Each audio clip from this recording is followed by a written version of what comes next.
पहिलो पटक जब तिमीलाई देखे, समयले आफ्नो चाल रोकिदियो। हावा थामियो, चराहरूले स्वर रोकिदिए र मेरो धड्कन अचानक छातीभित्र चटक्क टुक्रिए जस्तो भयो। तिमी सेतो कुर्ता, नरम मुस्कान, आँखामा गहिरो कथा। म भने साधारण मान्छे। तर त्यो क्षणमा मलाई लाग्यो संसारकै सबैभन्दा धनी म नै हुँ। पहिलो नजर कस्तो अनौठो जादु थियो। न त मैले तिमीलाई चिनेको थिएँ, न तिमीले मलाई। तर आँखाले भने हजारौं शब्द बोले। मौनले नै प्रेमको बीज रोपिदियो। तिमीलाई देख्दा मेरो मुटु हल्लिन्थ्यो।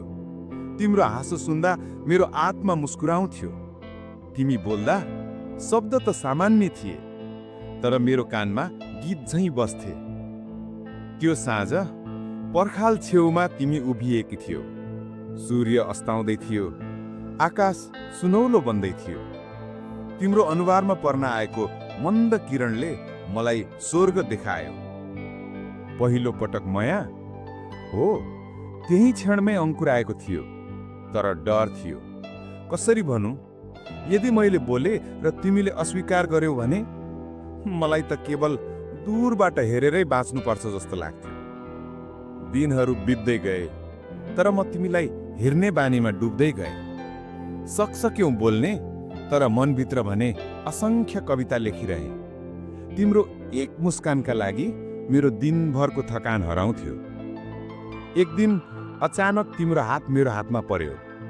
त्यो क्षण मेरो शरीर काँप्यो, तर आत्मा मुस्कुरायो। तिमीले हल्का मुस्कानसहित भन्यौ, कस्तो डराएर हिँड्छौ? मान्छे तिमी पनि अचम्मको। म केही भन्न सकिनँ, तर भित्रभित्रै भने तिम्रो हरेक शब्दलाई अमृत झैं पिएँ। प्रिय, तिमीलाई थाहा थिएन होला, तर त्यो दिन नै मैले आफ्नो हृदय तिमीलाई समर्पण गरिसकेको थिएँ। तिमीलाई भेट्नु मेरो जीवनको सबैभन्दा ठूलो उपहार जस्तो लाग्यो। तिमी मेरा लागि केवल मान्छे होइन, मेरो कविता थियो। तिमी मेरा लागि केवल मुस्कान होइन, मेरो जीवनको आशा थियो। तिमीलाई देखेर म बाँच्ने कारण भेटे। त्यो पहिलो भेटले मलाई बदलिदियो। हिजोसम्म नसोचेका सपना आज तिमीलाई लिएर बुन्न थाले। हिजोसम्म निरस जीवन आज तिम्रो उपस्थितिले रंगीन बनाइदियो। म प्रेममा परेको थिएँ, तर अझै शब्दमा भन्न सकिनँ। म केवल आँखा, मौन र मुस्कान मार्फत तिमीलाई माया पठाइरहेँ। सायद तिमीले महसुस गर्यौ, सायद नगर्यौ, तर मेरो मुटु पहिलो भेटमै तिमीमा हराइसकेको थियो। तिमी र म, दुई आत्मा, एउटै धड्कन, जसलाई समयले भेटाएको थियो, सायद कुनै अनन्त कारणका लागि। हामी दुईको भेटपछि गाउँका गल्लीहरू, पाखा पखेराहरू, उही पुरानो पिपलको चौतारो पनि हाम्रो प्रेमको साक्षी भन्न थाले। तिमी नजिक हुँदा हावा पनि मिठो लाग्थ्यो। चराहरूको गीत पनि तिम्रो स्वर जस्तै लाग्थ्यो। र म सोच्थे, यदि यो सपना हो भने कृपया कहिल्यै नटुटोस्। तिमी हाँस्दा मेरा दिनहरू उज्यालो हुन्थे। तिमी रिसाउँदा मेरा रातहरू अन्धकारमा हराउँथे। तिमी मेरो संसारको धुरी थियौ। जसरी पृथ्वी घुम्छ, म पनि तिम्रो वरिपरि घुम्थे। तिमीले मलाई सोध्थ्यौ, तिमी साँच्चै मलाई सधैँ माया गर्छौ? म हाँस्दै जवाब दिन्थे, मेरो श्वास जति साँचो छ, त्यसरी नै तिमीप्रति मेरो प्रेम साँचो छ। त्यहाँ बेला शब्दभन्दा पनि मौनले धेरै कुरा भन्थ्यो। तिम्रो हात मेरो हातमा हुँदा संसारलाई जिते झै लाग्थ्यो। तिम्रो आँखाभित्र डुब्दा समय रोकिए झै लाग्थ्यो। हामी सपना बुन्थ्यौं, सानो घर, दुई कोठा, बगैँचामा गुलाब फुल्ने, बच्चाहरूको हाँसो गुन्जिने। साँझमा म गीत गाउने, तिमी कविता सुनाउने। कति रमाइलो लाग्थ्यो त्यो सपना। सायद संसारले बुझेन होला, तर हाम्रो लागि त्यो नै स्वर्ग थियो।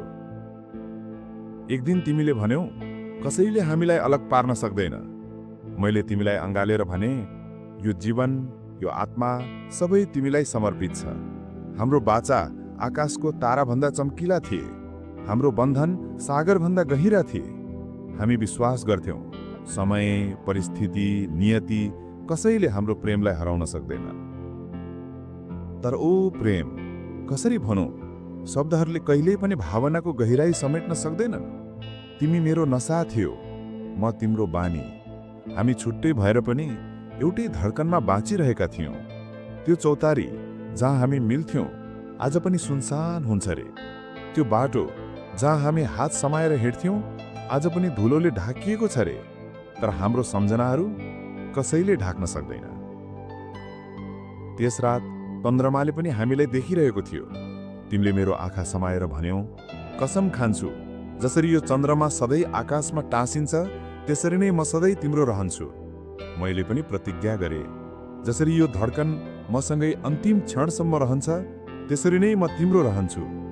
तर कसरी भन्नु, कसम खाएका शब्दहरू कहिलेकाहीँ नियतिको आधीमा कत्तिको कमजोर हुन्छन्। हामीले भविष्यलाई बाँध्न खोज्यौँ, तर भविष्य त कसैको हातमा रहँदैन रहेछ। हामीले सँगै बाँच्ने बाचा गर्यौँ, तर नियतिले सायद अरू केही लेखिसकेको थियो। समय जसलाई रोक्न सकिँदैन, जसलाई मोड्न सकिँदैन, उही निर्दयी समय आफ्नो बाटोमा हिँड्दै आयो र हाम्रो प्रेममाथि आदि बनेर खस्यो। तिमीलाई सम्झिन्छु त्यो दिन, त्यो साँझ, त्यो क्षण जब तिमीले भन्यौ म जानै पर्छ। मलाई लाग्यो कसैले मेरो मुटु छेडिदियो। संसार अँध्यारो भयो। हावाले सास रोक्यो र म मौन उभिएँ। शब्दहरू हराए, आँसु मात्र बगिरहे। तिमीले आँखा झुकाएर भन्यौ, यो मेरो चाहना होइन, यो परिस्थिति हो। हामी सँगै रहन सक्दैनौँ। मेरो शरीर काँप्यो, मन चिरियो, तर ओठले हाँसो बनाउन खोजे, किनकि तिमीलाई कमजोर देखाउन चाहिन। तिमी जाँदै थियो, तर मेरो आँखाले भने तिमीलाई छोड्न सकिरहेको थिएन। तिमीको प्रत्येक पाइला मेरो छातीमाथि बजिरहेको ढोल झैँ लाग्थ्यो। म भित्रै भित्रै टुक्रिँदै थिएँ र तिमीले अन्तिम पटक फर्केर भन्यौ, कृपया सम्झना गर्न छाड्नु, यसरी तडपिएर नबस। सायद अर्को जीवनमा हामी फेरि भेटिन्छौँ। म चिच्याउन चाहन्थे, किन अर्को जीवन, यी जीवनमै किन होइन? तर आवाज बाहिर निस्केन। घाँटीमा थुनियो, आँखामा आँसु झरिरहे। त्यो रात आकाशमा ताराहरू पनि धमिलिएका थिए। चन्द्रमाले मेरो पीडा देखेर आफ्नो उज्यालो कम गरिदियो। म एक्लै तिम्रो सम्झनाको हात समातेर रुँदै रुँदै निदाएँ। दिनहरू बिते, तर समयले घाउ निको पारेन, बरु घाउ अझ गहिरो भयो।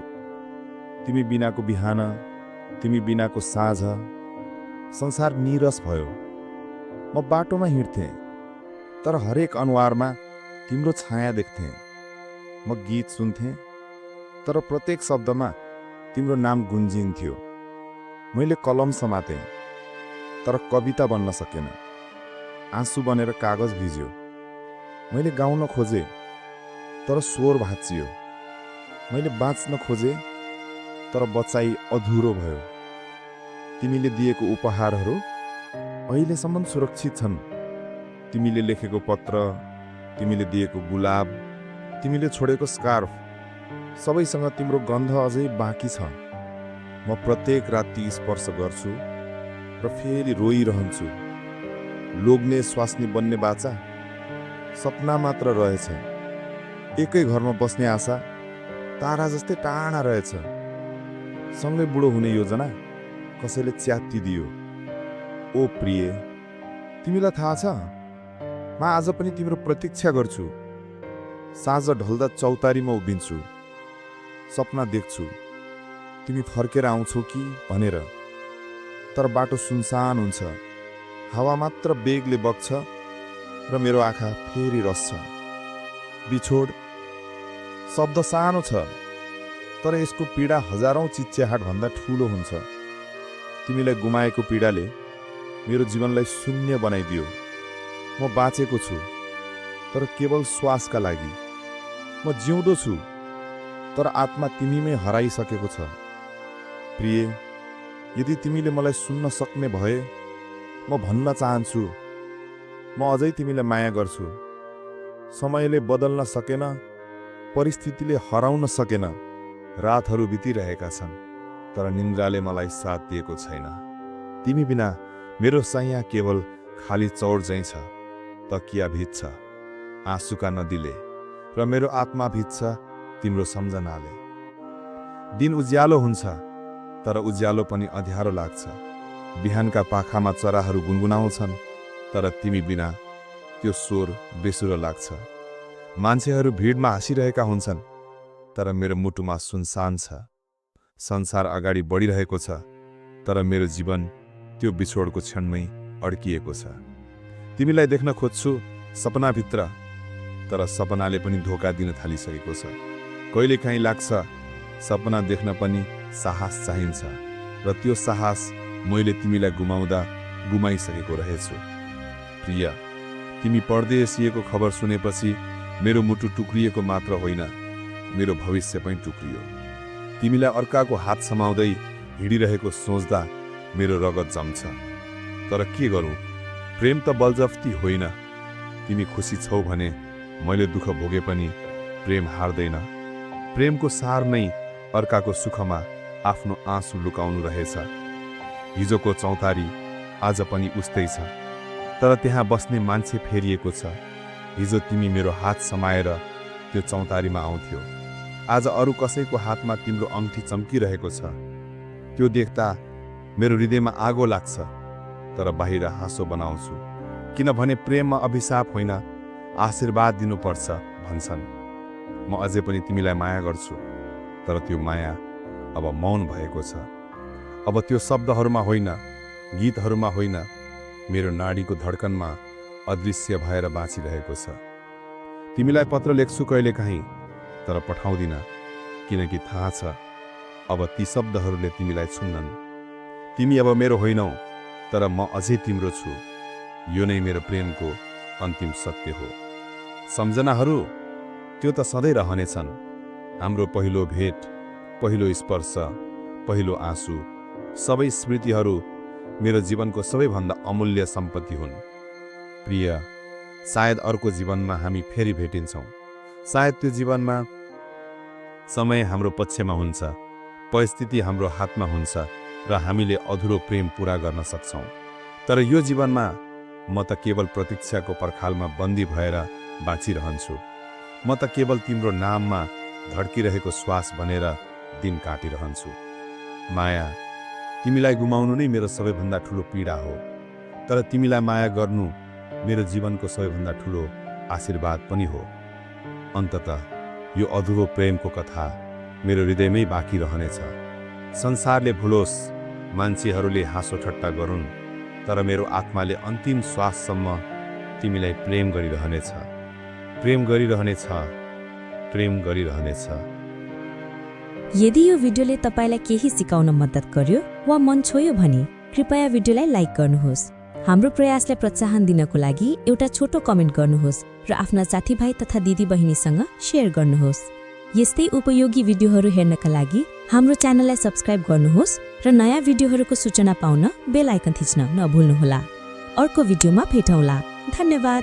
Love you all.